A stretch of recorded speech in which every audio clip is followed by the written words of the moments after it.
Hi all, welcome to Rishi blog. ಇವತ್ತು ನಾನು ಉಪ್ಪಿನಕಾಯಿ ಯಾವ ಥರ ಮಾವಿನಕಾಯಿ ಉಪ್ಪಿನಕಾಯಿ ಯಾವ ಥರ ಹಾಕೋದು, ಯಾವ ಥರ ಮಾಡೋದು ಅಂತ ತೋರಿಸ್ಕೊಡ್ತಾ ಇದ್ದಿರೋದು. ಇಲ್ಲಿ ಉಪ್ಪಿನಕಾಯಿನ ಒಂದು ವರ್ಷದವರೆಗೂ ಇಟ್ಕೊಂಡು ಯೂಸ್ ಮಾಡ್ಬೋದು. ಅದು ಯಾವ ಥರ ಮಾಡಬೇಕು, ಯಾವ ಥರ ಮಾಡಿದರೆ ಚೆನ್ನಾಗಿ ಬರುತ್ತೆ ಅಂತ ನಾನು ಇಲ್ಲಿ ತೋರಿಸ್ತಾ ಇರೋದು. ಅದನ್ನು ಒಂದು ಜಾರ್ಗೆ ಹಾಕ್ಕೊಂಡು ನಾವು ನಮಗೆ ಬೇಕಾದಾಗ ಯೂಸ್ ಮಾಡ್ಕೋಬೋದು. ಇದನ್ನು ಫ್ರಿಜ್ನಲ್ಲಾಗಿ ಇಡ್ಬೋದು ಅಥವಾ ಹೊರಗಡೆ ಇಟ್ಕೊಂಡು ತಿನ್ಬೋದು. ಚೆನ್ನಾಗಿರುತ್ತೆ, ಒಂದು ವರ್ಷದವರೆಗೂ ಏನೂ ಆಗಲ್ಲ, ಕೆಡಲ್ಲ.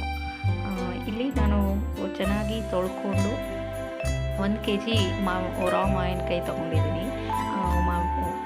ಅದನ್ನು ಚೆನ್ನಾಗಿ ತೊಳ್ಕೊಂಡು ಚಿಕ್ಕ ಚಿಕ್ಕದಾಗಿ ಕಟ್ ಮಾಡಿ ಇಟ್ಕೊಂಡಿದ್ದು, ಮತ್ತು ಅದಕ್ಕೆ 2 ಮುಷ್ಟಿ ಆಗೋಷ್ಟು ಹಳ್ಳುಪ್ಪನ್ನ ನಾನು ಸೇರಿಸ್ತಾ ಇದ್ದೀನಿ. ಚೆನ್ನಾಗಿ ಮಿಕ್ಸ್ ಮಾಡ್ತಾ ಇರೋದು.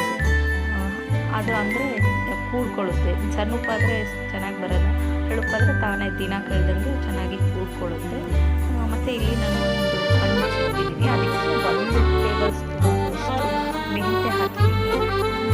ಮೆಂತ್ಯ ಮತ್ತು 3 ಟೇಬಲ್ ಸ್ಪೂನ್ ಆಗೋಷ್ಟು ಜೀರಿಗೆ ಒಂಚೂರು ಅಡ್ಜಸ್ಟ್ ಮಾಡ್ಕೋಬೋದು. ಕಡಿಮೆ ಹಾಕ್ಕೊಂಡ್ರೂ ಪರವಾಗಿಲ್ಲ, ಹಾಕೋಬೋದು. ಮತ್ತು ಇಲ್ಲಿ ನಾನು ಸಾಸಿವೆ ಹಾಕ್ತಾಯಿದ್ದೀನಿ. ಸಾಸಿವೆ ಎಷ್ಟು ಜಾಸ್ತಿ ಹಾಕ್ಕೊತೀವೋ ಅಷ್ಟು ಚೆನ್ನಾಗಿ ಬರುತ್ತೆ. ಇಲ್ಲಿ 4 ಟೇಬಲ್ ಸ್ಪೂನ್ ಆಗೋಷ್ಟು ಸಾಸಿವೆ ಹಾಕಿದ್ದೀನಿ. ನೀವು ಬೇಕಿದ್ರೆ ಇನ್ನೂ 1-2 ಟೇಬಲ್ ಸ್ಪೂನ್ ಜಾಸ್ತಿ ಹಾಕಿ. ಮತ್ತು ಇಲ್ಲಿ ನಾನು ಸೋಂಪು ಹಾಕ್ತೀನಿ. ಟೇಸ್ಟ್ ಚೆನ್ನಾಗಿ ಬರುತ್ತೆ, ಊಟ ಮಾಡಬೇಕಾದ್ರೆ ಚೆನ್ನಾಗಿ ಟೇಸ್ಟ್ ಇರುತ್ತೆ ಅಂತ ಇಲ್ಲಿ ಸೋಂಪು ಹಾಕ್ತಾಯಿದ್ದೀನಿ.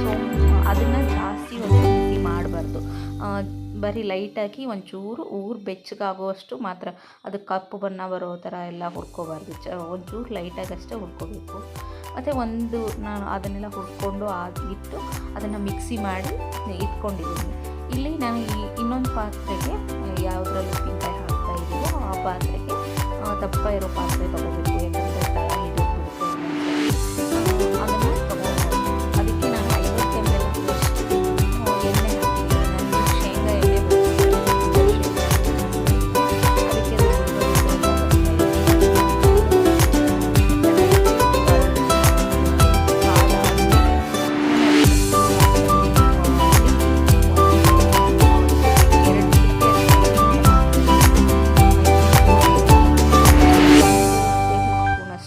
ಸಾಸಿವೆ ಹಾಕಿದ್ದೀನಿ.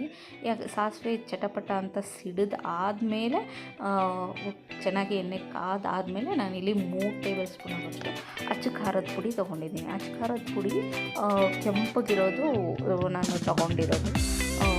ಬ್ಯಾಡಗಿ ಮೆಣಸಿನ್ಕಾಯಿ ಬರುತ್ತಲ್ವ, ಅದರದ್ದು ಅಚ್ಚ ಖಾರದ ಪುಡಿ ಅದನ್ನು ತೊಗೊಂಡಿದ್ದೀನಿ.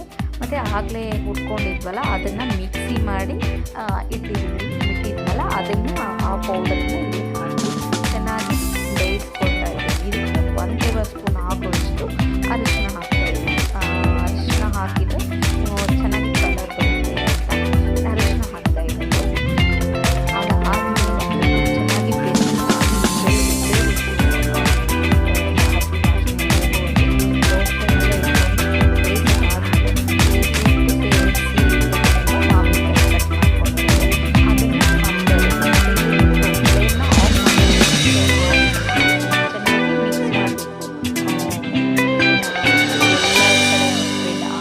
ಚೆನ್ನಾಗಿ ಒಂದು 5-6 ನಿಮಿಷ ಚೆನ್ನಾಗಿ ಅದನ್ನು ಮಿಕ್ಸ್ ಮಾಡ್ಕೋಬೇಕು.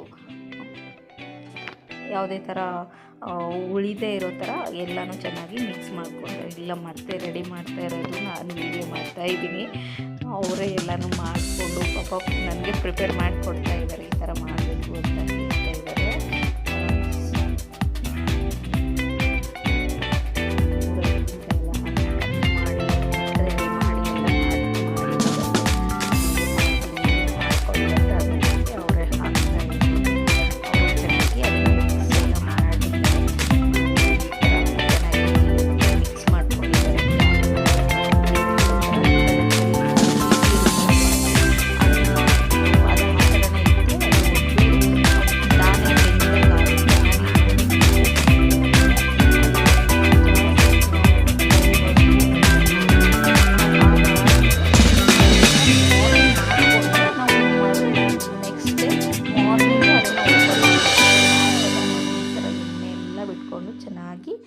ಆಗಿರುತ್ತೆ.